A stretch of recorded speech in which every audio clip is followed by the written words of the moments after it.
ஆண்டவராகிய இயேசு கிறிஸ்துவின் இனிதான நாமத்தினால் தபசு காலத்தில் 32வது நாளில் இந்த தியான வேலைக்காக ஆண்டவருக்கு நன்றி செலுத்துகிறேன். கர்த்தருடைய நாமத்துக்கு ஸ்தோத்திரம். என்னோடு இணைந்து இந்த தியானத்தில் பங்கு கொள்கிற உங்களை கர்த்தர் ஆசீர்வதிப்பாராக. இந்த நாளிலும் கூட நாம் சிந்திக்கும்படியாக தெரிந்து கொள்ளப்பட்ட வேத வசனம் பரிசுத்த யோவான் எழுதின சுவிசேஷம் 11ஆம் அதிகாரம் 39ஆம் வசனம். இயேசு கல்லை எடுத்து போடுங்கள் என்றார். மரித்தவனுடைய சகோதரியாகிய மார்த்தாள் அவரை நோக்கி, ஆண்டவரே, இப்பொழுது நாருமே 4 நாளாயிற்று என்றார். 40ஆம் வசனம். இயேசு அவளை நோக்கி, நீ விசுவாசித்தால் தேவனுடைய மகிமையை காண்பாய் என்று நான் உனக்கு சொல்லவில்லையா என்றார். என் அன்பு சகோதர சகோதரிகளே, மார்த்தாள் மரியாள் பெத்தானியாவில் ஆண்டவருக்கு பிரியமான குடும்பம், சகோதரிகள். அவள் ஒரே சகோதரன் லாசரு இயேசுவினுடைய சிநேகிதன். அவள் சுகவீனமாக இருந்தபொழுது இயேசுவை அழைத்தார்கள். இயேசு வர தாமதமானது. லாசரு மரித்து அவன் அடக்கம் பண்ணப்பட்டான். ஒரு பெரிய கல்லை அந்த கல்லறையிலும் மூடி போட்டார்கள். 4 நாள் கழித்து இயேசு பெத்தானியாவுக்கு வந்தார்.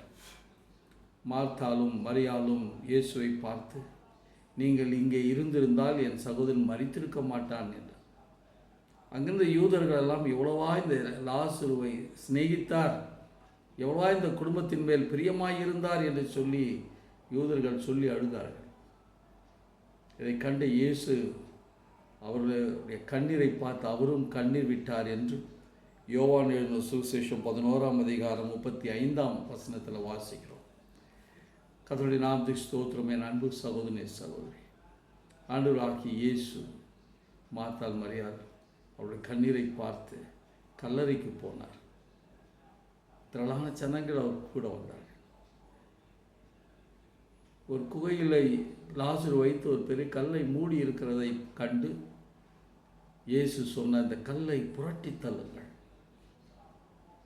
உடனே லாசருடைய சகோதரி மார்த்தாள், 4 நாளுக்கு முன்னாடி வைத்தோம், 4 நாள் ஆயிற்று, இப்போது கல்லை நகர்த்தினால் துர்நாற்றம் அடிக்கும் என்று சொன்னார். ஆண்டவருடைய பார்வையில் கல்லை நகர்த்துங்க, லாசரு வெளியே வருவான் என்பது. ஆனால் மார்த்தாள் மரியாள் அங்கிருந்த யூதர்கள் கல்லை நகர்த்தினால் 4 நாட்களுக்கு முன்பாக வைத்த லாசரு துர்நாற்றம் அடிப்பான், அவருடைய சரீரம் கெட்டு போயிருக்கும், அவன் உயிரற்ற நிலையில் இருப்பான் என்பார். என் அன்பு சகோதரனே சகோதரியே, இயேசுவுக்கு ஒரு தெய்வீக ஒரு நம்பிக்கை இருந்தது. அதை மார்த்தாள் மரியாள் பெத்தானியா ஊரில் இருக்கிற யூதர்களுக்கு முன்பாக சாட்சியாய் சொல்கிறார், கல்லை நகர்த்துங்கள், லாசரு உயிரோடு இருக்கிறார். ஆனால் அங்கிருந்து ஜனங்களுக்கு அவன் மரித்து போயிருக்கிறார்.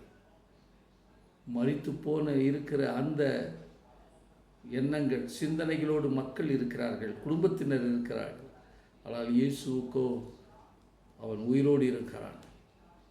மரித்த லாசரு வெளியே எழுந்து வருவான் என்ற நம்பிக்கை அவருக்கு இருந்தார். இந்த நாளிலும் கூட இந்த தியானத்தில், இந்த தபசு காலங்களில் என்னோடு இணைந்து இந்த தியானத்தில் பங்கு கொள்கிற என் அன்பு சகோதரனே சகோதரிய, நம்பிக்கையோடு இருங்க. 4 நாள் ஆயிருக்கலாம், 4 வருடங்களாக, மாதம் ஆயிருக்கலாம், 4 வருடங்களாக கூட ஆயிருக்கலாம். வயது கூடிக்கொண்டே இருக்கிறது. எல்லாம் நழுவி போய்விட்டது. இனி எங்களுடைய வாழ்வில் விலக்கேற்றி வைக்கிறது யார்? நம்பிக்கையை கொடுப்பது யார்? இனி எங்களுடைய வாழ்வில் சந்தோஷம் இல்லை என்ற நிலைக்கு நீங்கள் தள்ளப்பட்டு இருக்கலாம். கர்த்தருடைய நாமத்துக்கு ஸ்தோத்திரம். நீங்கள் விசுவாசித்தால் தேவனுடைய மகிமையை பார்க்க முடியும். இந்த தபசு காலங்களில் 32வது நாளில் விசுவாசத்தோடு ஆண்டவர் மேலே உங்கள் நம்பிக்கை வையுங்க. ஆண்டவரால் முடியாத காரியம் ஒன்றுமில்லை. அவர் சொல்ல ஆகும், அவர் கட்டளையிட்டால் நிற்கும். என் அன்பு சகோதரனே சகோதரி, திரள் கூட்ட மக்கள் கண்ணீரோடும் கவலையோடும் உடைந்து போய் நம்பிக்கையற்று இருக்கிற நிலையில் ஆண்டவராகிய இயேசு ஒரு நம்பிக்கையின் வார்த்தையை சொல்லுகிறார். லாசரு வைத்திருக்கிற அந்த குகையின் மேல் அடைக்கப்பட்டிருக்கிற கல்லை புரட்டி தள்ளுங்கள் என்றார். அவனுக்கு அந்த நம்பிக்கையின் வாழ்வை ஆண்டவர் துவக்கி வைப்பதற்காக, மரித்து போகிற நான் என்று சொல்லிக் கொண்டிருக்கிற லாசருவுக்குள்ளே ஜீவனை வைப்பதற்கு, அவன் உயிரோடு எழும்பி நடப்பதற்கு, எழும்பி வருவதற்கு, சாட்சியாய் நிற்பதற்கு ஆண்டவராகிய இயேசு அந்த இடத்துல ஒரு அற்புதத்தை செய்கிறார். என் அன்பு சகோதரனே, சகோதரி, பலவிதமான கற்கள், பாவக்கற்கள், பலவீனத்தின் கற்கள், பலவிதமான கோபங்கள், எரிச்சல்கள், மாம்ச இச்சைகளுக்குரிய கற்கள், கண்களின் இச்சையும் மாம்சத்தின் இச்சையும் ஜீவனத்தின் பெருமைக்குரிய கற்கள் நம்முடைய ஆசீர்வாதங்களை பெற்றுக்கொள்வதற்கு தடையாக இருக்கலாம். நம்முடைய ஆசீர்வாதங்களை வெளியே கொண்டு வருவதற்கு அழைக்கப்பட்ட கற்களாக இருக்கலாம். அதை புரட்டி தள்ளுங்கள். இதனாலும் கூட நீங்கள் வேதத்தை வாசிக்கக்கூடாதபடிக்கு, செபிக்கக்கூடாதபடிக்கு, ஆண்டவருடைய நாமத்தை மயப்படுத்த வண்ணமாக தொழுது கொள்ளக்கூடாதபடிக்கு பல நிலைகளில் நீங்கள் தடுக்கப்பட்டிருக்கலாம். உங்களுடைய விசுவாச வாழ்வை தொடராத படிக்கு முட்டுக்கட்டையாய் உங்களுடைய வாழ்வின் பாதையை இடரல் உண்டாக்கும்படி கற்கள் இருக்கலாம். அது உன்னுடைய பெற்றோர், உன்னுடைய உடன்பிறந்தோர், உன் குடும்ப மக்கள், உன் நண்பர்கள், இந்த உலகத்தை சார்ந்த காரியங்களாக இருக்கலாம். ஆண்டவராகிய இயேசு அவைகளை புரட்டி தள்ளுங்கள். விசுவாசத்தை துவக்கிறோரும் முடிக்கிறோமாகிய இயேசு கிறிஸ்துவை நோக்கி உங்களுக்கு நியமிக்கப்பட்டிருக்கிற ஓட்டத்தில் பொறுமையாய் ஓடும்படி நீங்கள் அழைக்கப்படுகிறீர்கள். என் அன்பு சகோதரனே, சகோதரி, ஆண்டவராகிய இயேசு உங்களுக்கு இடராக இருக்கிற கற்களை புரட்டி தள்ளுங்கள் என்றார். அப்படி நீங்கள் புரட்டி தள்ளுகிற பொழுது ஆண்டவராகிய தேவன் உங்கள் வாழ்வில் ஒரு அற்புதத்தை செய்வார். சொந்து போகாதுங்க. ஆதியாகமத்தின் புஸ்தகத்தில் 29ஆம் அதிகாரத்தில் யாக்கோபு தன்னுடைய பெற்றோரை விட்டு, சகோதரனை விட்டு, தன் தாயினுடைய சகோதரன் லாபான் இருக்கிற இடத்துக்கு புறப்பட்டு ஓடுகிறான். உயிருக்கு பயந்து ஓடுகிற வேளையில் அவன் ஆரானை போய் சேர்ந்த பொழுது அங்கே அவளுடைய சகோதரன், தாயின் சகோதரன் லாபானுடைய மகள் ராகேல் ஆடுகளை அழைத்து கொண்டு வருகிறாள், மேய்த்து கொண்டு வருகிறாள் தண்ணீர் காட்டுவதற்காக. அந்த கிணற்றின் மேல் இருந்த கல்லை புரட்டி தள்ளி அங்கிருந்து தண்ணீரை எடுத்து தன்னுடைய தாயின் சகோதரன் லாபானுடைய ஆடுகளுக்கு தண்ணீர் கொடுக்கிறார். தண்ணீர் காட்டு அழைக்கப்பட்ட கிணறை திறந்து அதுக்குள்ள தண்ணீரை வெளியே எடுக்கிறார். தன் தாயினுடைய சகோதரன் லாபானுடைய ஆடுகளுக்கு தண்ணீர் கொடுக்கிறதற்கு அந்த கல் புரட்டப்படுகிறார். அந்த கிணற்றின் மேல் வைத்திருக்கிற கல் புரட்டின பிறகு கிணற்றுக்குள் இருக்க தண்ணீர் அவன் ஆடுகளுக்கு ஜீவனை கொடுக்கக்கூடியதாகிறது, தாகத்தை தீர்க்கக்கூடியதாக இருக்கிறது. தானியேலின் புஸ்தகம் 6ஆம் அதிகாரத்தில் பிரதானிகளும் அதிகாரிகளும் தானியேலுக்கு விரோதமாய் எந்த குற்றத்தையும் கண்டுபிடிக்க முடியாதனால அவனுடைய ஆண்டவரை தொழுது கொள்ளுகிற இதில் குற்றம் கண்டுபிடிக்கும்படி தரியு ராஜாக்கிட்ட சொல்லி ஒரு 30 நாட்களுக்கு உம்முடைய உருவத்தை தான் வணங்கணும், ராஜாவை தான் வணங்க வேண்டும், வேறு எந்த தெய்வத்தை வணங்கக்கூடாது என்று சொன்னார். சட்டங்கள் ஏற்றப்பட்டது, ராஜாவும் ஒத்துக்கொண்டார். சட்டம் ஏற்றப்பட்ட நாளிலிருந்து எப்பொழுதும் போல 3 வேளை அவன் வீட்டின் மாடியில் போய் முழங்கால் படித்து செபிக்கிற வழக்கத்தை விடவே இல்லை. தானியேல் மேல் குற்றம் சுமத்தப்பட்டது, சிங்க கபீரில் போடப்பட்டான். அங்கே வேதம் சொல்கிறது, தானியேல் புஸ்தகம் 6ஆம் அதிகாரத்தில் ஆண்டவருடைய நாமத்தை மையப்படுத்துகின்ற, ஆண்டவர் நாமத்தை பிரஸ்தாபப்படுத்த வேண்டும் என்று தன்னையே அர்ப்பணித்த தானியேல் இப்போது சிங்க கபியில் போடப்பட்டு அந்த கபியின் மேலே கல்லை மூடி அதற்கு ராஜாவுடைய சீல் போடப்பட்டது என்று தானியேலின் புஸ்தகம் 6ஆம் அதிகாரம் 17ஆம் வசனத்தில் வாசிக்கிறோம். 20ஆம் வசனத்தில் தெளிவாய் சொல்லப்படுது. அதிகாலை வேளையில் ராஜா வந்து சிங்க கெபியாண்ட வந்து, தானியேலே, நீ இடைவிடாமல் ஆராதிக்கிற தேவன் தப்புவிக்க வல்லவராய் இருந்தாரா என்றார். ஆமாம், ராஜாவே வாழ்க, என்னை என் ஆண்டவர் தப்புவித்தார் என்று சொன்னார். உடனே ராஜா அங்கிருந்த சேவகர்களை அழைப்பித்து சிங்ககபியில் இருக்கிற தானியேலை வெளியே கொண்டு வாருங்கள் என்று சொன்னார். எவ்வளோ மகிழ்ச்சி, எவ்வளோ சந்தோஷம் அவருக்கு.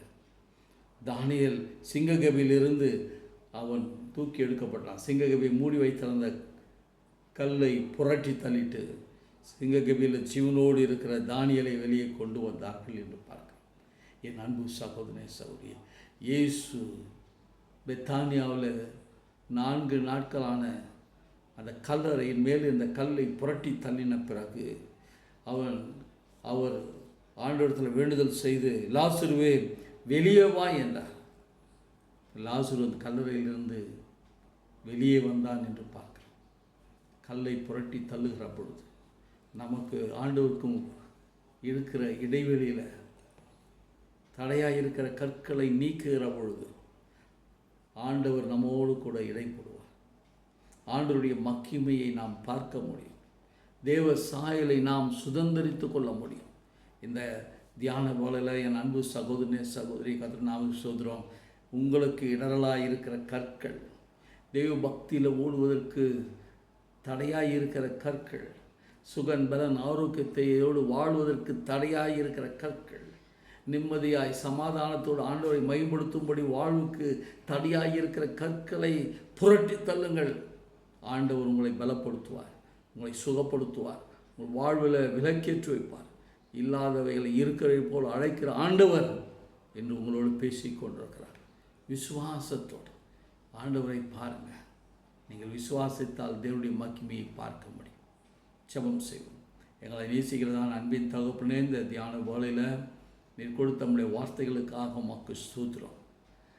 கல்லறையில் அடைக்கப்பட்ட கல் நகர்த்தப்படுமானால், புரட்டி தள்ளப்படுமானால், அது 4 நாளான மரித்து 4 நாளானாலும் அவன் உயிரோடு எழுந்திருப்பான். ஆண்டவருடைய வல்லமை, பலன் கிணற்றின் மேல் மூடப்பட்டிருக்கிற கல்லை புரட்டி தள்ளுகிற பொழுது அங்கிருந்து தண்ணீர் தன்னுடைய மேய்ச்சலுக்கு, ஆடுகளுக்கு போதுமானதாக அது தாகத்தை தீர்க்கக்கூடிய தண்ணீரை எடுக்க முடியும் என்று வேதம் சொல்கிறார். என் அன்பு சகோதரனே, சகோதரிகளே, ஆண்டவர் ஆகிய தேவன்களோடு பேசி கொண்டிருக்கிறார். தேவ பிரசன்னம் உங்களோடு கூட இழைப்பட்டு கொண்டிருக்கு. தேங்க்யூ ஒளிவா. நன்றி இயேசு சுவாமி. ஆண்டவரே, இந்த ஜெபத்தில் இணைந்திருக்கிற ஒவ்வொருவரையும் உடைய கரங்களை ஒப்பு கொடுக்கிறாயா. எங்கள் வாழ்விலும் பலவிதமான கற்கள் எங்கள் ஆசீர்வாதத்தை தடுத்து கொண்டிருக்கிறது, சுகத்தை தடுத்து கொண்டிருக்கிறது, நிம்மதியான வாழ்வை தடுத்து கொண்டிருக்கிறது, பயத்தை உண்டாக்குகிறது, வேதனைகளை உண்டாக்குகிறது என்று சொல்லி கலங்கி கொண்டிருக்கிற ஒவ்வொருவருடைய ஜெபத்தை கேட்கலாம். அவருக்கு இடராயிருக்கிற அந்த கல்லை புரட்டி தள்ளும்படியாக தேவ பலன் அவர் மேல் இறங்குவதாக. தடையாயிருக்கிற எல்லா விதமான ஆசீர்வாதங்கள் நன்மைகளையும் பெற்றுக்கொள்ளட்டும். சிங்க கெபியின் மேல் இருந்த கல்லை புரட்டி தந்தபோது ஜீவனோடு தானியேல் மேலே கொண்டு வரப்பட்டார். ஆண்டவருடைய நாமத்தை மகிமைப்படுத்தினார். அவன் இடைவிடாமல் ஆராதிக்கிற தேவன் அவனை தப்புவிக்க, சிங்கங்களின் வாய்களுக்கு தப்புவிக்க வல்லவராயிருந்தார். கல்லை புரட்டி தள்ளுகிற ஒரு அற்புதத்தை கண்டார்கள். ஆண்டவரே, இன்றைக்கும் இந்த ஜெபத்தில் இணைந்திருக்கிற ஒவ்வொருடைய வாழ்வில் ஒரு அற்புதத்தை செய்தார்கள். கர்த்தர் நல்லவர் என்பதை இந்த தபசு காலங்களில் ருசி பார்க்க, தங்கள் விசுவாசத்தின் அளவை ஆழப்படுத்த, உம்மை நெருங்கி ஜீவிக்கிறதான அனுபவங்களை பெற்றுக்கொள்ள உதவி செய்யும். உங்களுடைய கரங்களை ஒப்புக்கொடு. நல்ல சுகன் பலன் ஆரோக்கியத்தை பெற்று நாமத்தை மயப்படுத்த உதவி செய்கிறார். இயேசு கிறிஸ்துவின் இதான் நாமத்தினால் செவிர் நல்ல பிதாவே. ஆமென், ஆமென். நமது ஆண்டவராகிய இயேசு கிறிஸ்துவின் கிருபை, பிதாவாகிய தேவனுடைய அன்பும் பரிசுத்த ஆவியானவருடைய அந்யோன்ய ஐக்கியமும் வழிநடத்தும் பிள்ளைகளோடு எப்பொழுதும் இருப்பதாக. ஆமென்.